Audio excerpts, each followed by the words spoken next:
ఈరోజు స్టోరీ వచ్చి 'రంగురంగుల హోలీ'. ఒక అపార్ట్మెంట్‌లో ముగ్గురు ఫ్రెండ్స్ ఉంటారు. వాళ్ళు మాట్లాడుకుంటూ ఉంటారు. రేపు హోలీ కదా!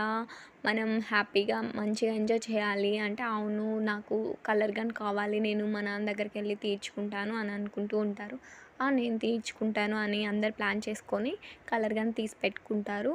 హోలీ రోజు ఉదయాన్నే ఆ కాలనీ ప్రెసిడెంట్ అందరికీ మీటింగ్ పెట్టి, ఈరోజు హోలీ జరుపుకోవడానికి నేను ఒప్పుకోను. ఎందుకంటే గోడలు, ఇండ్లల్లో మొత్తం పాడు చేసేస్తున్నారు కలర్‌తో.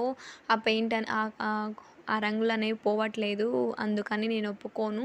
ఎవరైనా ఆహ్, నేను చెప్పినా ఇనకుండా హోలీ చేసుకుంటే వాళ్ళకి 10,000 జరిమానా అని చెప్పేసి ఎళ్ళిపోతాడు. ఇంకా ఈ ముగ్గురు ఫ్రెండ్స్ డల్‌గా ఒక చోట కూర్చొని ఆలోచిస్తూ ఉంటారు. అయ్యో! హోలీ ఎలా జరుపుకోవాలి అని. ఒక ఫ్రెండ్‌కి ఒక ఆలోచనొస్తది. మీ దగ్గర ఎంతెంత మనీ ఉందో ఇటివ్వండి అని చెప్పి తీసుకొని రంగుల ప్యాకెట్ తీసుకొచ్చేస్తది.